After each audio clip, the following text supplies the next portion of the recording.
नमस्कार दोस्तों, राधे राधे। आज हम फिर हाजिर हैं। आपका जो टेंस का चैप्टर चल रहा है उसमें हम इंडेफिनिट पढ़ चुके थे। इंडेफिनिट कंप्लीट हो गया तीनों टेंसों का, पास्ट का भी और प्रेजेंट का भी और फ्यूचर का भी। इन तीनों का इंडेफिनिट कंप्लीट हो गया और कंटिन्यूअस भी हमने पढ़ा। कंटिन्यूअस भी इन तीनों टेंसों का कंप्लीट हो गया, पास्ट का भी और प्रेजेंट का और पास्ट का और फ्यूचर का। ऐसा होता है कि जैसे हम पहले पास्ट लिखते हैं ना, तो ये हम काल के आधार पर कि पहले बीता हुआ काल पास्ट कहलाएगा, अभी चल रहा है वो प्रेजेंट, जो आगे वाला है वो फ्यूचर कहलाएगा। तो तीनों काल इस तरीके से हैं। सॉरी। आज हम पढ़ेंगे परफेक्ट। परफेक्ट भी हम तीनों टेंस का पढ़ेंगे। हम परफेक्ट पढ़ेंगे पास्ट का भी और परफेक्ट पढ़ेंगे हम प्रेजेंट का भी और परफेक्ट पढ़ेंगे हम फ्यूचर का भी। तीनों का हम परफेक्ट पढ़ेंगे एक साथ। तो अगर आपने इन टेंस को समझा तो फिर आपको कभी भी याद करने की आवश्यकता नहीं है। यहां लिख देता हूं प्रेजेंट, यहां लिख देता हूं पास्ट और यहां हो जाता है फ्यूचर। तीन प्रकार हैं इसके। परफेक्ट को हम तीनों टेंस में पढ़ते हैं, प्रेजेंट में भी पढ़ते हैं, पास्ट में भी पढ़ते हैं और फ्यूचर में भी पढ़ते हैं। प्रेजेंट में सबसे पहला नंबर पहचान का। तो प्रेजेंट में इसकी पहचान क्या होगी? तो परफेक्ट की पहचान वैसे क्या होती है पता है? परफेक्ट की पहचान होती है चुका, चुकी, चुके। हेल्पिंग वर्ब क्या होती है पता है? Has, have. इसी का पास्ट रूप हैव, इसी का फ्यूचर रूप क्या होगा? Shall have, will have. Will have या शैल हैव। तो ये परफेक्ट है। हमें तीन टेंसों में इसे लेके चलना है। पहले नंबर पर पहचान प्रेजेंट की मूल पहचान क्या होती है? हूं, है और हो। मूल पहचान है इसकी। इसकी मूल पहचान क्या होती है? था, थी, थे। इसकी मूल पहचान क्या होती है? गा, गी, गे। गागी, गे। अब हमें प्रेजेंट परफेक्ट टेंस की पहचान तैयार करनी है, तो याद क्यों करें हम? परफेक्ट की हमें याद है क्या होगी इसकी? इसकी होगी चुका, प्रेजेंट के साथ है तो है, चुकी, है, चुके, है, लिया है। देखो पूर्ण क्रिया है, दिया है, ली है, दी है। ऐसे हमने तैयार की क्या? प्रेजेंट परफेक्ट टेंस की पहचान हम ऐसे तैयार कर सकते हैं। पास्ट में कुछ नहीं। पास्ट में क्या हो जाएगा? पास्ट में हो जाएगा चुका था, चुकी थी, चुके थे, लिया था,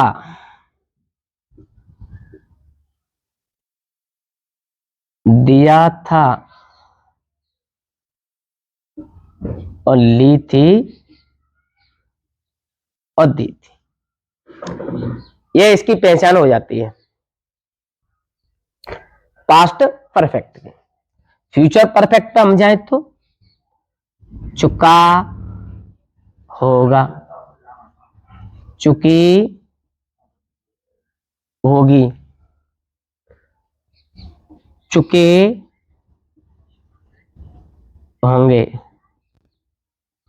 लिया होगा, ली होगी, दी होगी, आदि ऐसे हो जाएगा। तो पहचान में हमें अलग से क्या याद करना था? कुछ भी नहीं याद करना था, वह परफेक्टली दिखना था। चुका चुकी होती है, प्रेजेंट के साथ में जोड़ दोगे चुका है चुकी है चुके हो जाएगी, पास्ट में जोड़ दोगे चुका था चुकी थी चुके थे हो जाएगी, फ्यूचर में जोड़ दोगे तो चुका होगा चुकी होगी चुके होंगे। ये पहचान है। पहचान कंप्लीट होने के साथ साथ दूसरा नंबर आता है एचवी पर।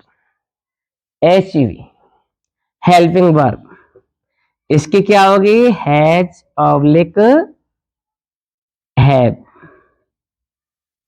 साथ में क्या चलेगा? M V third. अगर हमें इसका ये पैटर्न याद है, पैटर्न मान लो इसे, इसका पैटर्न हमें याद है कि एच बी हैज के साथ में एम बी थर्ड आती है, तो पास्ट में हम जाएंगे तो क्या हो जाएगा? एच बी हैज का पास्ट रूप कर दो, क्या हो जाएगा? हैड हो जाएगा, और एम बी थर्ड तो जाएगी जाएगी। H V had plus M V third, इसे यदि हम पास्ट में ले जाएंगे, पास्ट से हम फ्यूचर में लेके जाएंगे, तो फ्यूचर में आपको पता है कि सारे टेंस होते हैं फ्यूचर को, उनमें एक ही सहायक क्रिया होती है सेल विल, लेकिन परफेक्ट है तो इसके साथ हैव लगानी पड़ेगी, सेल हैव विल हैव करनी पड़ेगी, और एम बी कौन सी हो जाएगी? वही एम बी थर्ड सब में चल रही है, वो इसमें भी चलेगी। अब पूरा पैटर्न आपको बनाना हो तो पहले सब्जेक्ट लगाओ, उसके बाद में ऑब्जेक्ट लगाओ, ओडब्ल्यू लगाओ, चलता रहता है वो तो हर टेंस में चलता है। ईमानदारी से ये देखना कि पहचान हमें कहीं याद करनी है क्या? पहचान हमें कहीं भी याद करने की आवश्यकता नहीं है। पैटर्न यदि हमें प्रेजेंट का याद हो तो हमें दूसरे का याद करने की आवश्यकता है नहीं, ऐसा भी बिल्कुल नहीं, इसकी भी कोई आवश्यकता नहीं है। यदि हमें एक का पैटर्न याद है, पास्ट का बनाना है, उसे पास्ट रूप कर दो, फ्यूचर का बनाना है, उसे फ्यूचर वाली साइकिल प्रदान कर दो। साइकिल यदि फ्यूचर वाली से दे दी गई तो हैव के साथ में भी थर्ड इसमें भी आएगा, कहीं भी कोई दिक्कत नहीं है। अब बात आती है सेंटेंस पर। सेंटेंस हमें तैयार करने हैं, ऐसे देख लो, तनुज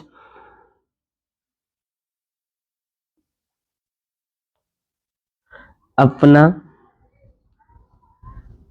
गृह कार्य पूरा कर चुका है।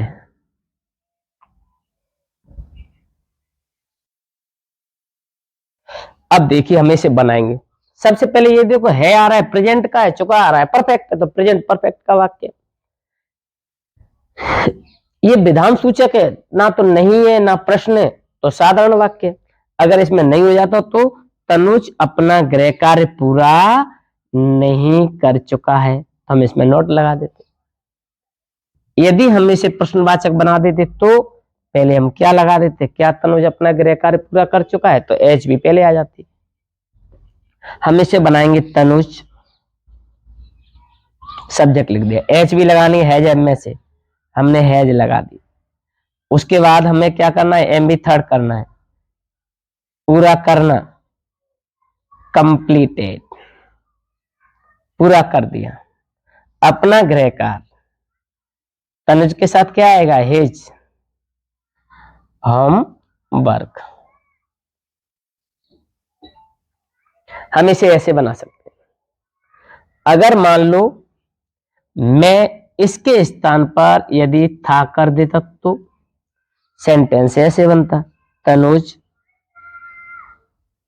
हैज का क्या हो जाता है हैड, फिर सेम टू सेम वैसे ही बनता, उसमें कोई हमें चेंज करने की आवश्यकता नहीं।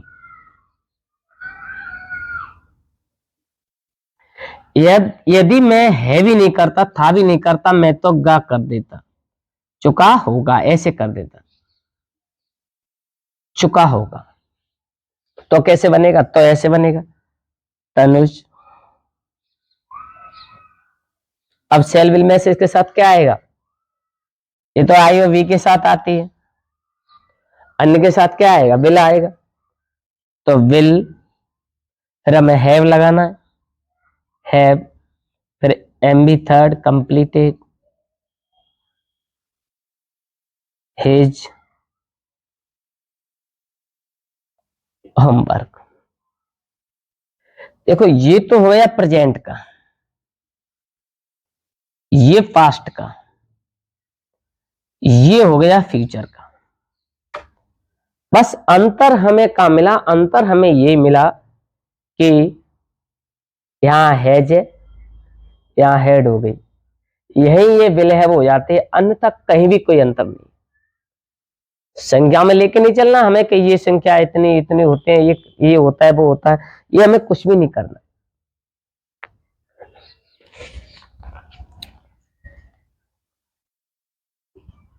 क्योंकि हमें सिर्फ समझना है, समझने के लिए हमें इनको इस तरीके से पढ़ना पड़ेगा, मारकर, जैसे हम आपके सामने प्रस्तुत कर रहे हैं।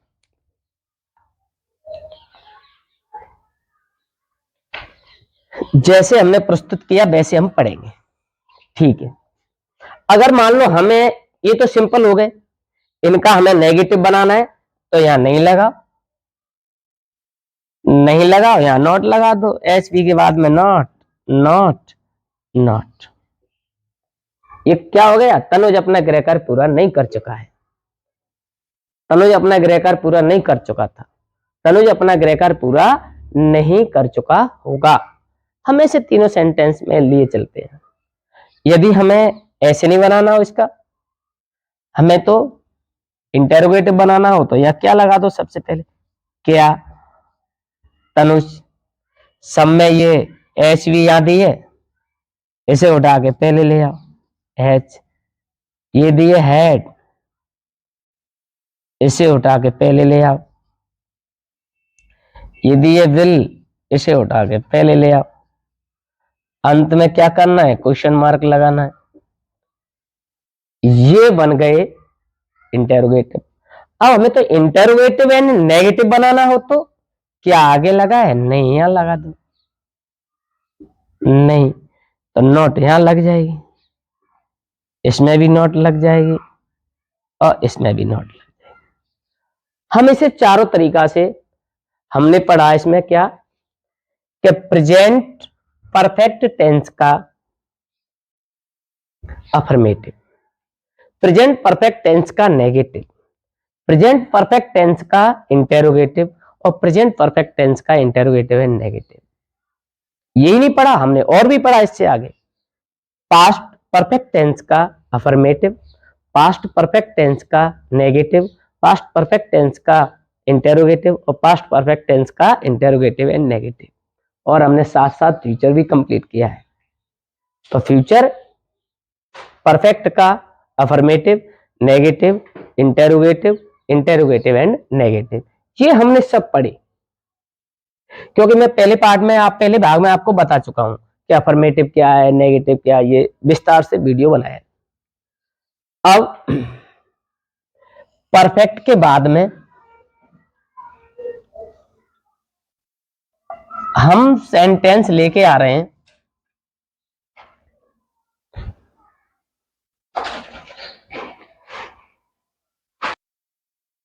देखिए अब हम पढ़ेंगे परफेक्ट कंटिन्यूअस। इसको भी हम 3 भागों में पढ़ेंगे। जैसे पहला भाग प्रेजेंट, दूसरा पास्ट और तीसरा फ्यूचर।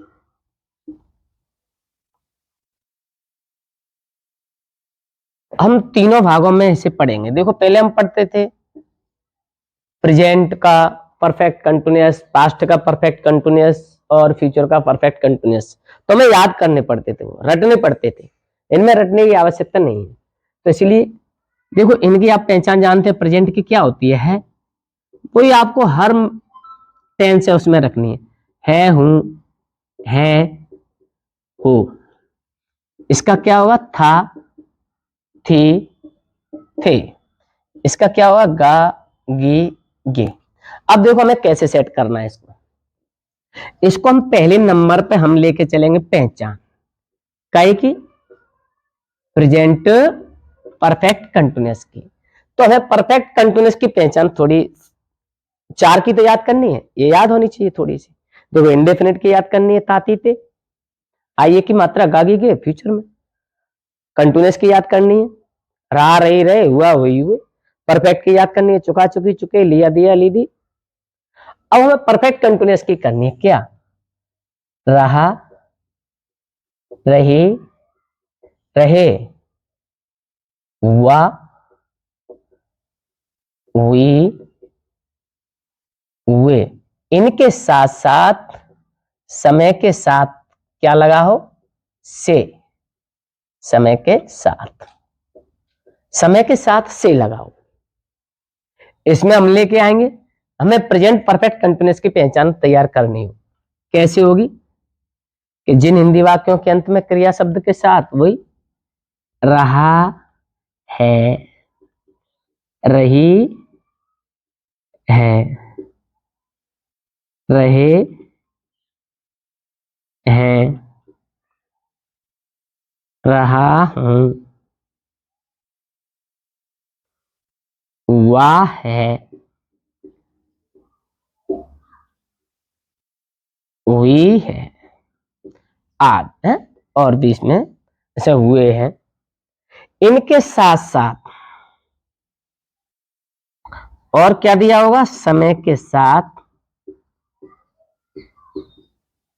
समय के साथ से दिया होगा, से दिया होगा। ये हमें देखना है, समय के साथ से दिया होगा इसमें। अगर ये समय के साथ इसमें से नहीं दिया होता तो यहां तक कि ये पहचान क्या हो जाती, प्रेजेंट कंटिन्यूअस टेंस की। हमें क्या देखना है, प्रेजेंट परफेक्ट कंटिन्यूअस देखना है। पास्ट में जाएंगे तो क्या होगा, रहा था, रही थी, रहे थे, हुआ था, हुई थी, हुए थे। वह समय के साथ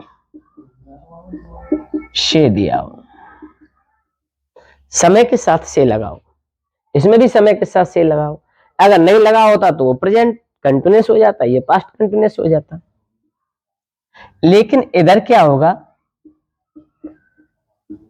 रहा होगा, रही होगी, रहे होंगे, हुआ होगा, हुई होगी, हुए होंगे।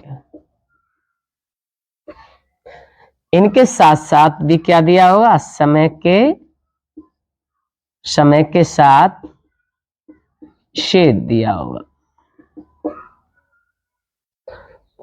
तो ये पता चलेगा कि ये फ्यूचर परफेक्ट कंटिन्यूअस टेंस है। देखो पहचान में क्या अंतर है, कुछ भी नहीं। रहा है, रही है, रहे हैं, समय के साथ से, रहा था, रही थी, रहे थे, रहा होगा, रही होगी, रहे होंगे। अब हमें दूसरा पॉइंट समझना है पैटर्न का। पैटर्न का क्या,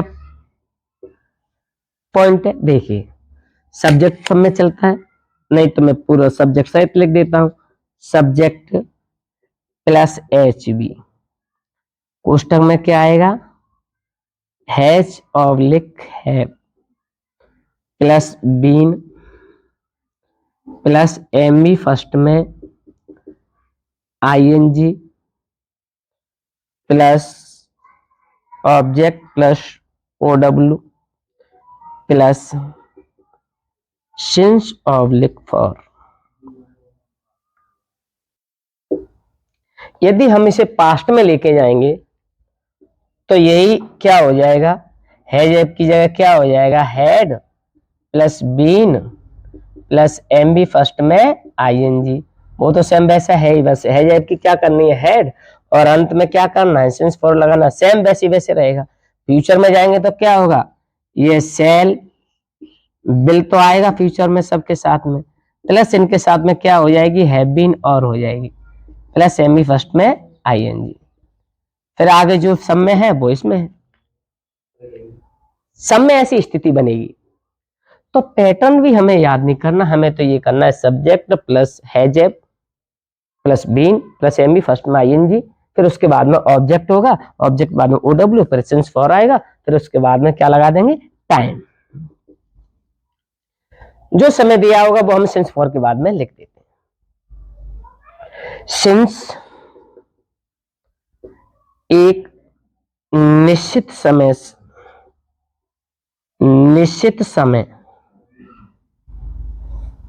के साथ फॉर हम लगाते हैं अनिश्चित समय के साथ, निश्चित समय के साथ सिंस लगाएंगे, अनिश्चित समय के साथ फॉर लगाएंगे। लेकिन यदि हम ये जानते हैं कि निश्चित समय क्या होता है तो हमें कोई दिक्कत नहीं है, यदि हम नहीं जानते हैं तो ये थोड़ी ट्रिक सी है इसकी, इसको भी ध्यान रख लेना। सन, दिन, दिनांक, माह, बजे, गत, प्रहर, बचाइए, वाकई में, फॉर लगाइए। सन, दिन, दिनांक, माह, बजे, गत, प्रहर, बचाइए, बाकी में फॉर लगाइए। इस सन आ जाती है ऐसे 1998, 2007, दिन आ जाता है क्या, संडे मंडे, दिनांक ऐसे 2 अक्टूबर, 15 अगस्त, 20 जून, माह आ जाता है ऐसे मार्च, अप्रैल, और बजे आ जाता है ऐसे 2 o'clock। गत आता है जैसे लास्ट मंडे, लास्ट नाइट, कुछ भी लग के आ जाए लास्ट के साथ में। प्रहर आता है मॉर्निंग, इवनिंग और आफ्टरनून। इनको बचा दीजिए, इनको छोड़ दीजिए, इनके साथ में तो सिंस आएगा, बाकी के साथ में क्या आएगा, फॉर। फॉर के साथ में क्या होगा, संख्या दी होगी। ऐसे दिन आता है ऐसे टुडे, फॉर आएगा इसमें, टू ईयर, फॉर आएगा। तो हम सिंस और फॉर हम इस तरीके से लगा सकते हैं। जैसे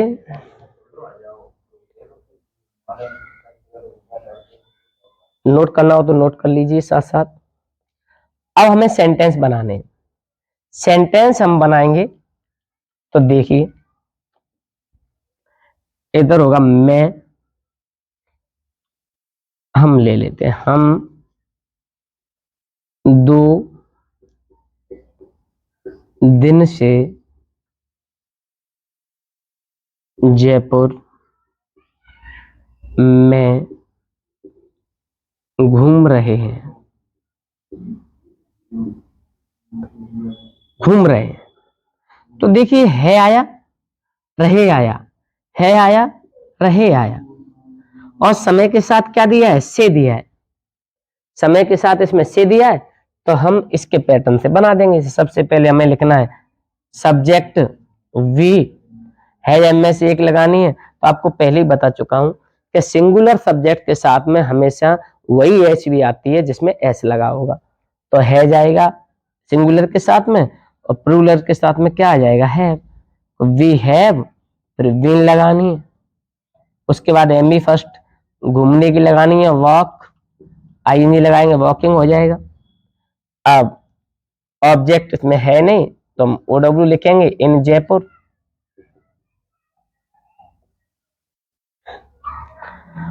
अब 2 दिन से, देखो दिन तो इसमें आया है लेकिन ये दिनों की संख्या नहीं है, तो संडे मंडे ट्यूसडे है, तो संख्या आ जाती है तो हम लगाते हैं फॉर 2 डेज। ऐसे बन गया है प्रेजेंट परफेक्ट कंटिन्यूअस टेंस। यदि हम इसे आगे बढ़ाएं, हम यहां पर कर देते हैं घूम रहे थे, हम इसे यहां कर देते हैं कि घूम रहे थे, तो क्या हो जाएगा, बस कुछ भी चेंज नहीं होगा, हैव की क्या होगी, हैड। बस इतना सा हमें इसे चेंज करना है। और इसके बाद यदि हम ये छोड़ देते हैं इतना, मतलब क्या हुआ इसका कि हम 2 दिन से जयपुर में घूम रहे थे। We had been walking in Jaipur for 2 days. कोई दिक्कत नहीं। यदि ये नेगेटिव हो जाता है तो आपको ध्यान रखना चाहिए कि नॉट हमेशा एच बी के बाद आता है। एच बी इसमें क्या लिखा है, देखो एच बी क्या लिखा है, have. H V had, H V been नहीं है, इस बात का विशेष ध्यान रखना। तो नॉट लगाया जाएगा तो वो इन दोनों के बीच में आएगा, एच बी के बाद आएगा, एच बी इसमें हैड है। यदि हम इसे ऐसे ना लिख करके घूम रहे होंगे ऐसे कर दें तो